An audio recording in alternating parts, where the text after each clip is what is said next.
It's We'll See About That with World Series MVP Ron Cey. And hello, everyone, and welcome to We'll See About That. Ron Cey here with Mike Gary, and this week we are going to be having a roundtable discussion. But before we get to that, we should probably mention the start of the baseball season and the hot start that the Dodgers are off to. They're undefeated through the first week of the season and playing extremely well, but the guys down south are playing pretty good too in San Diego, and they're also undefeated. Yeah, it's the Giants look pretty good as well, and I think it's going to be a tough NL West this season. Well, the interesting thing about that is, yes, you are correct. I think I just saw it the other day, and it will be changed by the time that you hear this podcast, that they were 25-7, the whole entire National League West. An amazing start. And the Giants are off to a fast start. And our guys over in Anaheim are doing pretty good, too. Yeah. I was happy to see that. I really was. Me too. I felt like they had an opportunity to start the season because they weren't playing a premier team, to get off and kind of level off and get some confidence under you. So I'm very happy that the Angels are, and I'm glad that Mike Trout is back and playing. I hope that he has a terrific season. I think the fans would love to have that happen. And there was almost a mishap on the very first at bat. He got hit in the hand, and I'm saying, oh my God, are we going to start the season off this way too? I'm really happy. I hope they can sustain this kind of pace, because Mike Trout, I think, is great for baseball, and he's been buried there in Anaheim for so long. Not competitive, suffering through injuries, and as he enters the kind of fall, winter of his career, I really hope that they make a run and be competitive. And I'm very touched by his loyalty. I don't know if that's in his best interest long term, but certainly I think we'd all love to see Mike Trout in the postseason at some point in time. And, of course, one of the hot items in baseball is the torpedo bats. Unbelievable display that the Yankees put on in the first 3 games of the season, led by their all-time great Aaron Judge, who hit 4 home runs and had 10 RBIs, I think, in the first 3 games. So the Yankees are off to a good start, and I think that essentially all your teams that you thought were going to be contenders are off to a good start, especially at the high end level. Yeah, we're going to talk about the torpedo bats in the next segment with our brain trust, but it's like, why haven't we been doing this before? I mean, they look like bowling pins out there. Well, bats. It's another metrics technology, trying to identify what we can use best that will help us. So apparently they found it. We're going to return to We'll See About That right after this quick message. Stay with us.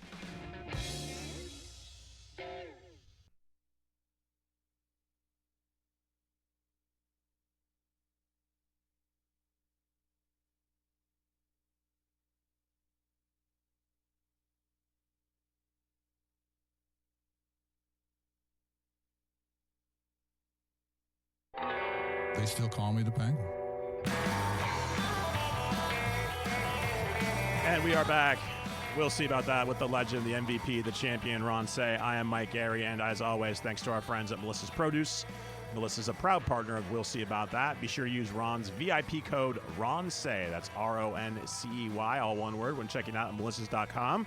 They do great stuff, great produce, great gift baskets, any for your entertainment needs or gift needs. Check out melissas.com. And as well as being joined by the legend, the MVP, the champion, Ron Cey, we have the Brain Trust in here, the aforementioned Brain Trust. We have Corey Marino, one of our great sports producers here at CRN. Corey, how are you? Doing well. How are you? Very well. And we have Steve as well. Steve, great baseball fan, brilliant mind. How are you? I'm doing fine. How are you doing? I'm doing fantastic. Good. The usual suspects are in the studio. Indeed. Indeed. So, yeah, keep it safe, you guys. Don't get fired. Yeah. So let's talk more about these torpedo bats, Ron. I mean, I've seen that, when I watched that, because I'm a Yankees fan, and so, of course, I tuned into the first game. I saw Aaron Judge, a Ruthian display. Yeah. And I even before they kind of announced it, because I kind of had the sound down, I'm like, these bats look weird. They're just a bat that used to be around a long, long time ago with a big barrel head. But apparently somebody in the Yankee office went through a lot of intense study about how to get more of the meat of the bat down in more towards the hitting area and towards the lower part where the label is, because they were looking at tape after tape after tape, as I'm told, and it suggested that the guys are making contact a little bit below the sweet spot towards the label. So they tried to center where the meat of the bat would be, and apparently it's working pretty good. They hit a club record 9 home runs in their, I believe, their first game. The leadoff hitter hit a home run. There was another day where they had 3 pitches in a row that guys hit home runs on. They scored 20 runs in their first game, I believe. So, yeah, they're off and running. That's an auspicious start. What do you guys think about these torpedo bats? Fair or foul? No pun intended. Yeah, I'll go. Got to see how it just works out with all the teams. I guess it's voluntary at this point. And I think that it's going to produce more hits, obviously. I think that you're going to see a lot more home runs. I think that's what Major League Baseball is looking at, because that's what the fans come to the park for, is to see more runs, more home runs, more doubles, triples, whatever it comes down to. It'll raise the, I think, average for each player as well. But, you know, it's out there with a question mark, and it's how many players want to use these. And I think it's going to take some time during the year. We'll see what goes. My immediate reaction was it had to be some sort of illegal, just because it looked different, and they're changing the bat structures. It's not bush league, but they're changing the bat structure because the people hitting can't get the ball where it's supposed to be on the bat. So they're like, if I can't get a hit here, let's move more of the meat down to where I get it. And it was I forgot his first name, but Volpe. They were like, this guy's a good prospect, and he's supposed to be hitting the ball really good, but he's hitting it too low, so he can't get the barrel around fast enough or in enough speed to where he gets in the meaty part. So they're like, hey, if it's legal, let's just move the meaty part and move it to where his zone is. And it'd be like if I always missed right on a golf shot, I'd be like, can I move the golf hole just a little bit right every time? So I thought it was illegal, but they got the rules in it, and they said it was okay. And if everybody can do it, then I think it's good for baseball. But unfortunately, not like. The Yankees' new stadium was already known for being I was about to say, home run yeah. stadium, I mean, and with that in it, it's just it's insane. like a little league park over there. Yeah. That short porch there in right fields. And Ron, I want to ask you, as somebody who's hit over 300 home runs in his career, is in the top 100 of WAR all time. Do you think this messes with kind of the temple of baseball, the records? Because baseball is one of the sports where the records are so important, going all the way back to the 19th century. The purist is not going to be happy about it. They were unhappy when they switched from what was a 154 game schedule way back, probably near the 1960s, maybe. I think that's when Roger Maris was chasing Babe Ruth's single season record, and they say, well, Roger didn't break it within 154 games. He broke it within that 8-game span that went over the top. We've been doing that for a long time now. When you went to the DH, obviously, we're going to score more runs. Raising the mound a little bit in the 60s. All kinds of deals to tweak it, And then, of course, here lately, in the last couple of years, we've got a universal DH. So all those records in the National League for runs scored and hits in a season, all those are going to change over a short period of time. And the game, I don't know if this bat is going to revolutionize anything. We'll have to see what the long run is on this, at least for, half a season. What does it look like? What does it look like at the end of the year? But it's still a strikeout home run game. There is no strategy in today's game.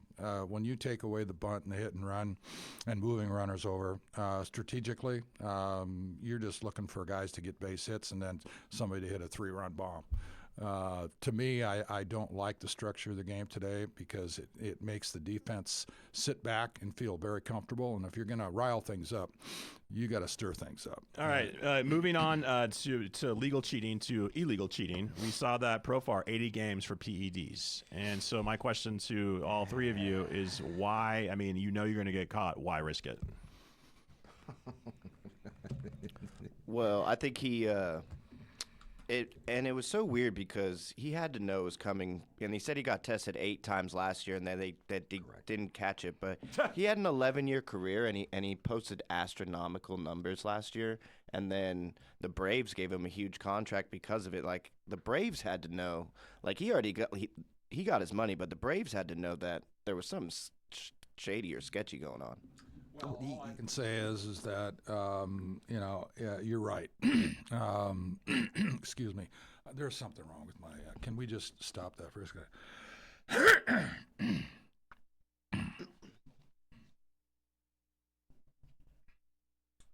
Okay. All right, ready? All right.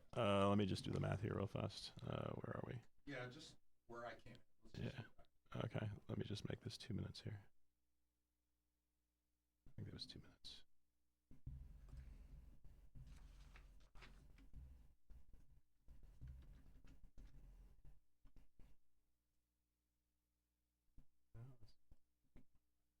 Get yourself together here. 0, 2. 0, 0, 0, 2, 0, 0. Okay. Yeah, my opinion of it is that if you want to play on the fence, knowingly that at some point in time, you're playing with fire, and you're eventually going to fall off on the other side. And he fell off on the other side. And now it's a matter of saying, I feel bad for the Atlanta Braves, really do. He's let himself down, he's let his teammates down. He had I think he came from San Diego, was it not? Yes. And he had a real terrific opportunity for him to get off to a good start and play with a team that could very well be in tension, but Atlanta's terrible right now. They haven't won a game in the first week of the season. And Acuna, their best player, hasn't returned from his last season's injury. And they do have a studded lineup. They can't score any runs. They can't beat anybody.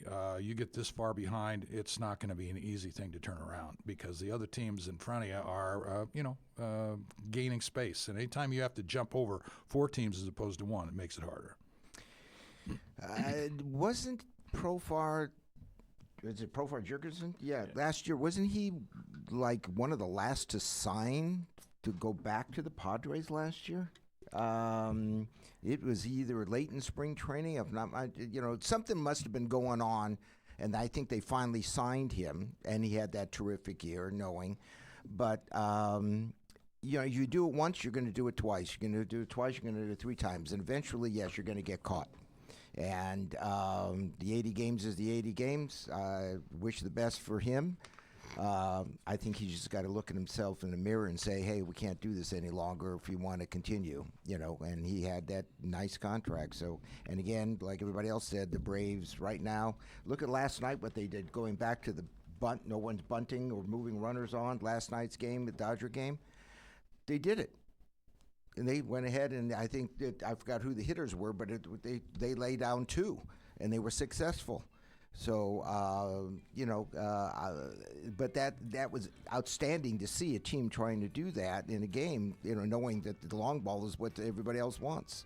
So anyway, that's my feed. Yeah, I don't know. I mean, obviously, you want to be as successful as possible when so many millions and millions and millions of dollars are at stake. But he's already made plenty of money throughout his career. But what we've seen though before, both in sports and in life in general, sometimes more is more, and everybody wants more. Stick around, you guys. We're going to talk more. We got a lot of things to talk about. We're talking about the Dodgers' hot start. Of course, we're going to get our NCAA picks, both in men and women, and a lot more. Stay with us. We'll see about that with the champion, the legend, the MVP, Ron Say. I am Mike Gary with Corey and Steve. Stay with us.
Hello, Ron Say. And we are back. We'll see about that with Ron Say. Make sure to check out his fantastic book, Penguin Power, available wherever you find your books. Also available Amazon.com and on Ron's website, theronsayshow.com. I am Mike Airy, joined by Steve and Corey Marino. And let's talk about, we here live in Los Angeles, Ron's former team, one of Ron's former teams, the Los Angeles Dodgers, off to one of the hottest starts you can imagine. Earlier in the week, we saw Shohei Ohtani walk it off. Undefeated as we record this show right now. Last week, Ron, you talked about the hunter versus the hunted, which is more difficult. And I always I agreed with you. I thought it's a little bit tough to keep that kind of momentum going when every team is looking at you. And Steve brought in this great stat too, where the gate's like $4.5 million so far. Well, according to what I got from the newspaper, I think it was, or online. This is the top 10 teams and what they have in revenue each game at the gate only. It has nothing to do with concessions or anything like that. The Dodgers obviously lead it, 4.29 mil. The Yankees are second at 4.11. Cubs are third, 3.25. Red Sox 2.93. All the way down to the Mets, where it's 1.93. Yeah, I mean, I can tell the excitement. I live 15 minutes away from the stadium, and I see a lot of Dodger jerseys. Corey's wearing one right now. So, Ron, what do you make of this hot start? Well, I mean, look, they have purchased the best team in baseball, and there's no denying that. And they're making a lot of money from it. They had a tremendous start to the season. Going to Japan and playing in front of the city of Tokyo, 38 million people, the largest city in the world. And it's got Dodger banners and all the Japanese players, a number of them on their club. So I think that relationship's working pretty good. But they're expected to win. I'm sure that the fan base, the ownership, the front office, the players expect to win. And I don't think that it's any secret. They expect to be the world champions. If they fail, it's going to be disappointing. Simple as that. They cannot afford, they can afford to go because there's going to be other teams that are going to be vying for that spot. And there's a number of capable teams, just like the San Diego Padres. They're undefeated too at this moment. And they're in the same division. Yeah. But we'll have to see. But yeah, World Series bust. You can't look at it any other way. They designed it that way. They talk that way. The media talks that way. It lines up that way. Therefore, it should be. And if it doesn't happen, I think it's going to be disappointing to a lot of people. Yeah, I agree. It will be disappointing, and they are undefeated at the time of this broadcast, but. The funny thing is that the acquisitions, the money they spent on, have all been pretty bad. So Blake Snell has had 6 earned runs, or no, he had 5. The last They're game. all unearned. Yes, these are all unearned. Yeah. But he's escaped without 2 losses in games they were down, and that was the thing about this win streak is they've been behind in most of them. And despite missing 3 of their pitchers for their high leverage people like Kopech, Gratterall, and Evan Phillips, Tanner Scott they brought in. He was supposed to be. He's their closer, and he has 3 saves, but he's let up a run in 3 of the 4 save opportunities. And Sasaki hasn't even got past the second inning in both of his starts. Hasn't cost him any games, but it's pretty amazing that even the acquisitions, even though they're struggling, they're still finding ways to win games. There's a couple cool stats. Will Smith has started the 2025 season by recording a hit in 6 straight games. Yeah, he's batting .450. This is the 3rd season in a row that Will Smith has done this. He's the first player in Dodger history to have a hit in the first 6 games in 3 consecutive seasons. Wow, good for him. Yeah, And that's the thing with him. He starts hot, and then he gets beat up behind the plate. And by the end of the season, he's not the man he was in March, April, and May. We're also seeing that Mookie Betts, the newly svelte Mookie Betts, who lost over 20 pounds of norovirus. Any of you guys ever had norovirus before? No. Have not. No. It's not great. Stay off a cruise. That means you have? Yeah, I have. It's not great. He's doing a position. He's changed positions this year, correct? Yeah, he's playing shortstop. How hard is that, Ron? I mean, you played third base most of your career, but I'm sure you've probably, been asked to dabble in other positions. Yeah, keep him in the outfield. Yeah. Keep him in the outfield, please. Just keep him in the outfield. Now, I want to probe this just for a second. What's the different, what kind of skills, what kind of mindset do you need to have going from outfield to infield and vice versa? Darryl Thomas was a utility outfielder, many, many hats. The best I ever saw at doing that. It takes a special breed to be able to do that. Mookie Betts is best in the outfield. They have plenty of capable players, Rojas in particular, that is probably their best fielding position player in the infield. And I would say leave him there. You've got plenty of bats in the lineup. Freddie Freeman hasn't played much, slipped in the tub, something happened, hurt himself, hasn't gotten, off to, a good start with his health. But he has performed in the games that he's played. The Dodgers have everything clicking in the moment. And it's working their way. Sasaki didn't have a great outing. Couldn't throw the ball over the plate. Was out of there after an inning and 2/3. Something like that. And it wasn't something that you want to rest your hat on. So we'll see. They're going to have a lot of starting pitchers. It's going to be a long season. They're going to get lots of rest. They should perform. They should win. We have a situation in it's only the first week of the season, and we talked about competitiveness in baseball. Well, the most competitive division in baseball is the American League Central. And you know why? Because every team at an earlier date in this week was tied for first. All 5 teams tied for first with a record of 2-4. Right. Okay? Right. That's not going to work very well. 2 more things I just want to talk about with the Dodgers before we hit this next break. Semi-friend of the show, Max Muncy, who I like because he's got a great baseball name. He's had a tough start of the season and a tough last year. The Dodgers seem loaded with talent. What do we think they're going to do with Max Muncy, and what does Max Muncy need to do to himself to get back in the swing of things? Who wants a shot at that before I have it? Okay. Yeah, he didn't look too good last night again. 2 errors, cost him a lot of runs. He's got to do better. He's not hitting, as everybody knows. He really hasn't performed. He hits home runs or he strikes out. That's about as far as it goes. Has a lot of walks, I should say that too, but his batting average has never been, more than 235, 240, something like that? I'm not sure. That's a big year. Yeah, I understand. That's not great, I think his better position was back at first, but you can't get rid of Freeman. So, what do? They got options. They could put Kiki back at third, and keep him out for a few days. It's tough. I think that's one position. What they do miss is the guy sitting right over here. They sure do. Mr. Say. They sure do. Listen, I'm 77 years old. I am well past my prime. However, I wouldn't mind sitting in because I could strike out just like the rest of them. Well, we just found out that the base salary, average salary is $5 million. I mean, you can come back and do something for $5 million, right? Oh, my God. Corey, real fast, what do you think?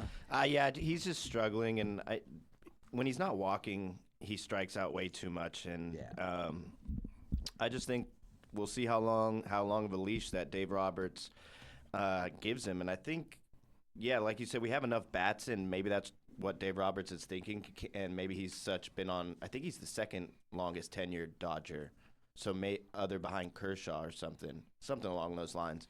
So maybe they don't want to get rid of him because it would kill the clubhouse vibe and people's attitudes, but if we keep winning, it doesn't really matter. They should put Muncy and Kershaw's locker next to each other and call that the dead weight corner. Well, my feeling is that if he doesn't pick it up here pretty soon, he's going to play himself out of a position. There's really no other way than looking at it. You can't be a defensive liability, and you can't be an offensive liability. And right at this point in time, I would say early in the season, he's both. So it's a matter of whether or not he's going to have a continued opportunity to do that, or if he's going to be a platoon player or whatever else they decide to play him. It's It's not a comfortable position for him, if you remember, in the World Series.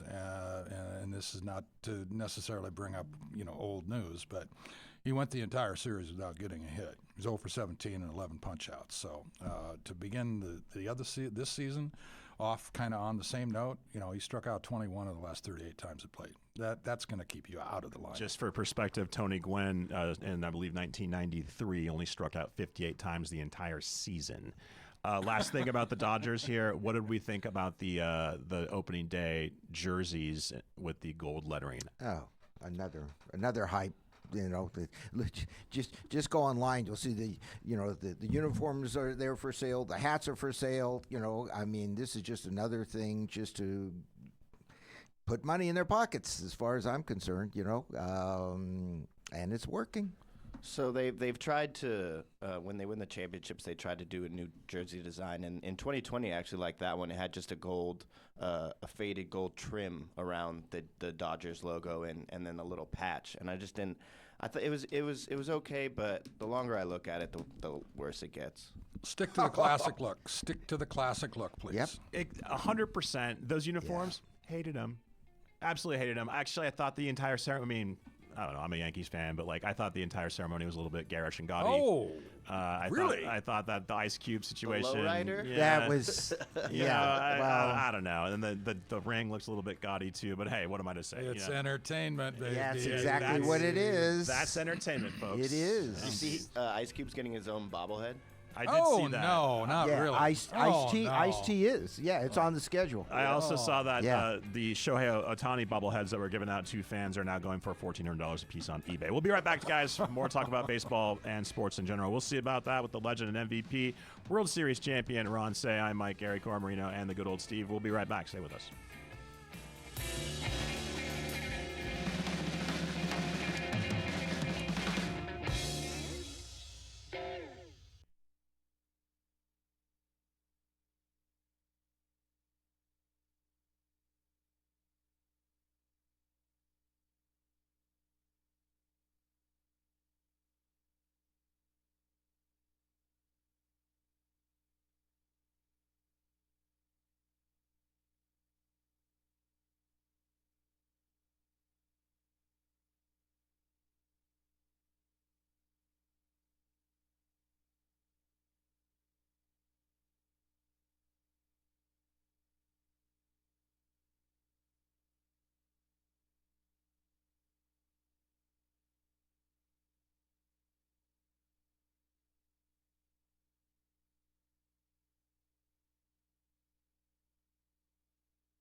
And we are back. We'll see about that. I'm Mike Airy, and this week in Dodger history, presented by BFF Financial. 1974, the Indians trade the great Pedro Guerrero to the Dodgers for pitcher Bruce Ellingson, who appeared in only 16 games for the Cleveland Indians, as they were known at the time, in his only year in the majors.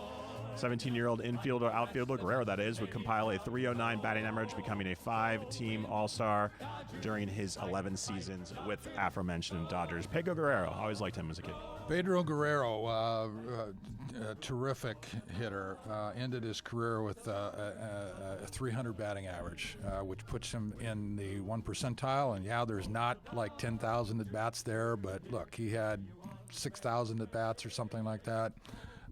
He was a terrific hitter, and I wish him well. He's one of those World Series MVPs that we had back in 1981, and Bruce Ellingson I also played with. He's an old Dodger farmhand, and we played a number of minor league games together. So good luck to both of those guys. Absolutely. So right now we're going to use this opportunity because we are flying solo this week, no guest. I'm going to ask Ron some questions. We're going to do a little lightning round questions here about Ron's career and playing days, and if the gentleman here in the peanut gallery want to comment, keep your comments brief. All right, here we go. Number one, Ron, you were a key part of legendary Dodgers infield in the 1970s. What made that group so special? We were homegrown. Number one, we had an opportunity to really get into our game together. We spent a lot of time together. Tommy Lasorda was, a workhorse with us all. We were all under his wing, and, the primary thing that I think that made all this work is the talent was there, the work ethic was there, we stayed healthy. Absolutely. Speaking of Lasorda, you played under Tommy, one of baseball's most iconic managers, and also adept at never picking up a check. Well, give us a brief favorite Tommy story. Oh my God. I don't know if I can sum it up in a story because there's just so many, but I was very fortunate to have a guy who was on my side of things. He fought for me. He worked really hard for me. He worked with us very hard. We spent a lot of time together, and I had the fortune of playing for two Hall of Fame managers in Los Angeles, the great Walter Alston and Tommy Lasorda, and they were opposites in personality, but they all did a great job. Fun fact about Tommy Lasorda, he fronted a restaurant that was open in my hometown that was closed down a year later because of a vermin infestation. True story. 1981, World Series, huge moment for you and the city at large. What do you remember about that championship run? It was a culmination of a number of years of coming close. We'd played in 4 World Series. We lost there was a shot in all of them, actually. We played 3 really tough one-run games, I think, in 74 against Oakland. We had a shot in 77 until the final game when Reggie Jackson had, a career day in the World Series. 78, we lost that series by way of an interference call that kind of changed the momentum of the whole thing. Phantom interference call. Yeah, phantom interference, yeah. That's what they look at it as. There was no instant replay, so yeah, we had to eat it right there. And in Yankee Stadium, which hurt badly. Old Yankee Stadium. Yeah, that hurt real bad. That's my defining moment of really things that was the worst loss I ever had in professional sports or sports period. That was it. But it still doesn't bother you anymore. It doesn't bother me anymore.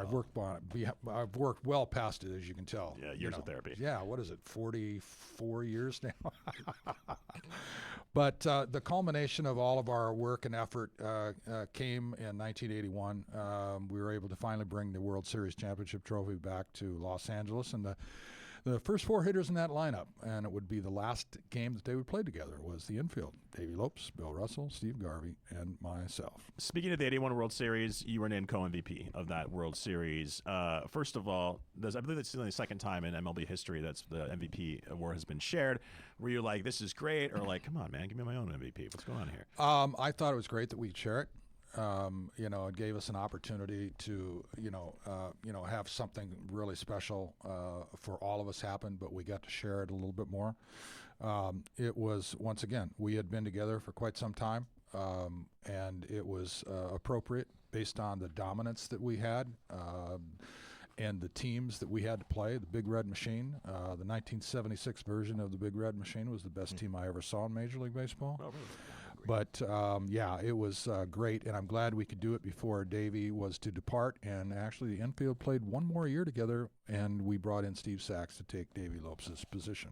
Interesting. You were known for power at third base, 317 home runs. What adjustments did you make to stay consistent at the plate? I think I just, was able to understand, where my boundaries were, what was expected. My primary responsibility to the Dodgers was to drive in runs. Davey Lopes' primary responsibility was to score runs, and we did that however we could do it as best. And I needed him to score runs, and he needed me to drive him in. And we had a relationship as well when he was on first base, as an example. I would let him run early in the count, no matter what. I'd let him go. Much rather have him because he down at second base than first base. It's much easier to score. And he had an 88 percentile success ratio. So yeah, I'm going to let him run. There you go. Who is the toughest pitcher you've ever faced?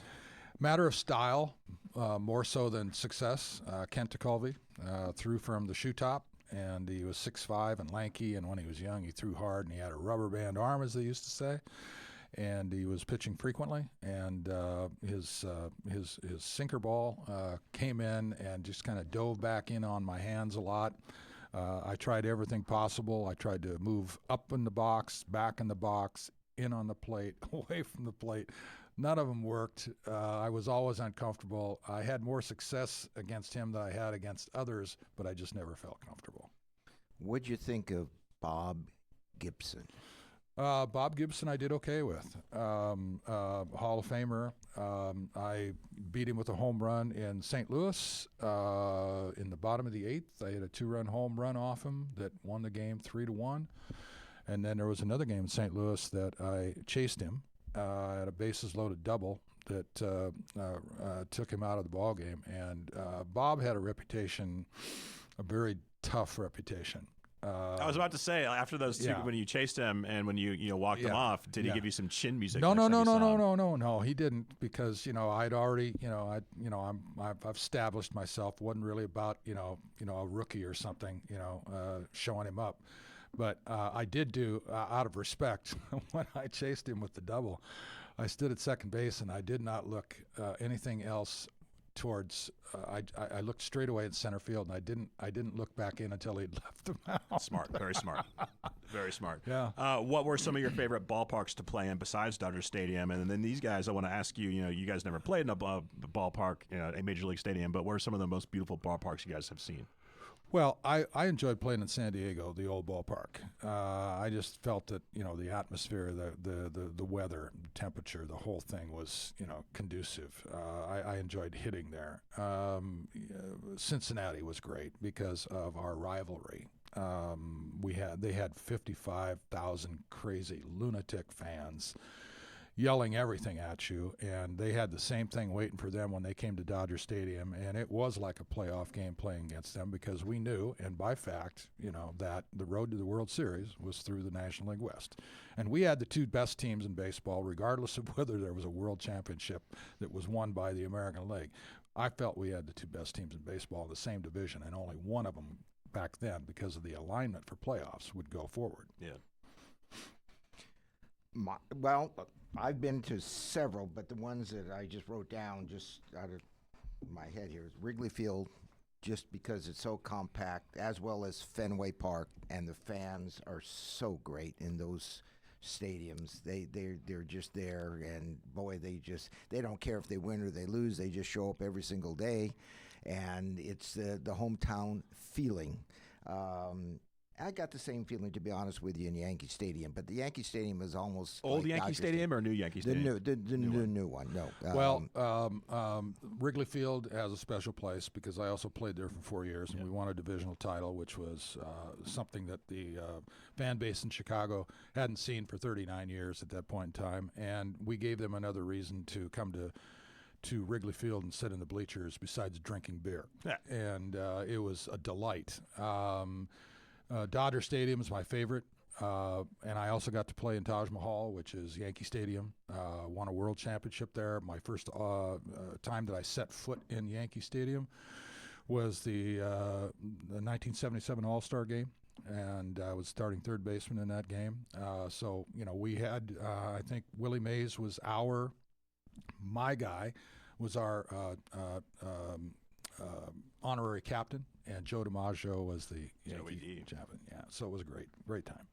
Yeah, I haven't been too many. Dodger Stadium's fantastic. The new Padres Stadium. I like the outfield with where you can sit with your family and enjoy the game like on the hills and stuff. Went there for one game, and they had this whole beer market, and it was really cool. And then I went to Arizona once, and I don't know if they got a new stadium, but was it called the Bob? I believe so, yeah. With the fountain in the front, in the outfield. I went. That was young. That one was cool, but nothing beats Dodger Stadium. I disagree. I think that Dodger Stadium's a little bit too brutalist design for me. I know that's a controversial take. I really liked Camden Yards. I thought Camden Yards was really cool, and I have a interesting take too. I liked the Kingdome because I thought it was kind of cool to when you're sitting there watching a baseball game and you can hear the rain pouring on the roof. Lovely. Okay, that's all right. We got 2 minutes left. Unique. Let's do a couple more here real fast.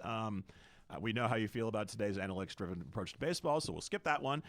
If you were playing today in today's MLB, Ron, how do you think your game would translate? How many home runs would you have if you were playing in this game? I would say 580. No torpedo bat. I think I'd make a lot more money.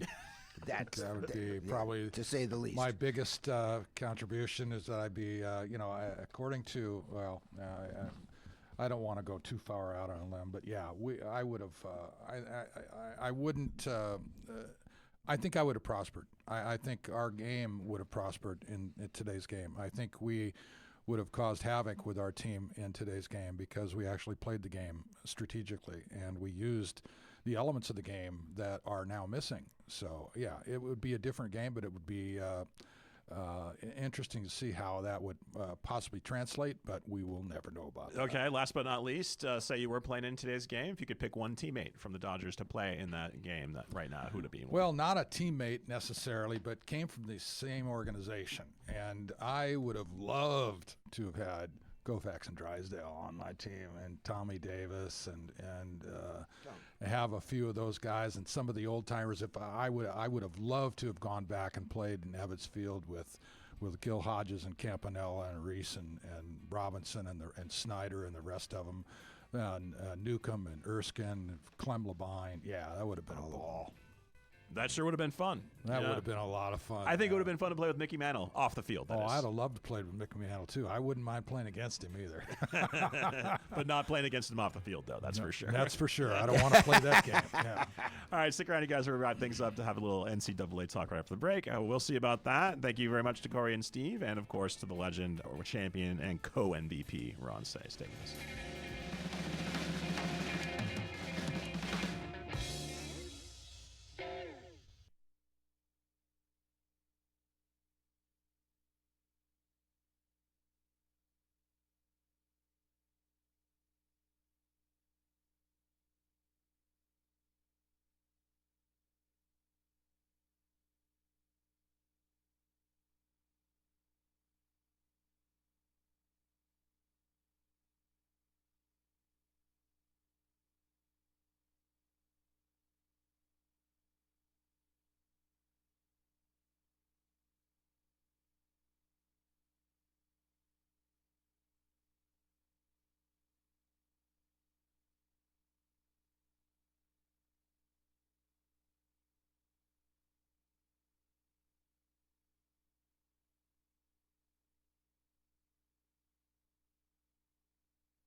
And we are back. We'll see about that last segment. Thank you so much for joining us. Make sure to check out the podcast wherever you find your podcasts, Spotify, Apple, also on Ron's website, theronsayshow.com. And Ron, you are on Instagram?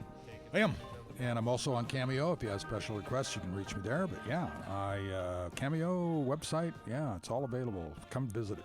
There you go. And let's wrap things up, talk about the NCAAs. We have the Final Four set for both the men's and the women's. Corey's bracket is untouchable at this point. Tell us about your bracket, Corey. Yeah, I didn't watch much college basketball this year, so kind of went a little chalky, and it ended up working for me. Out of they say it's like 24.4 million.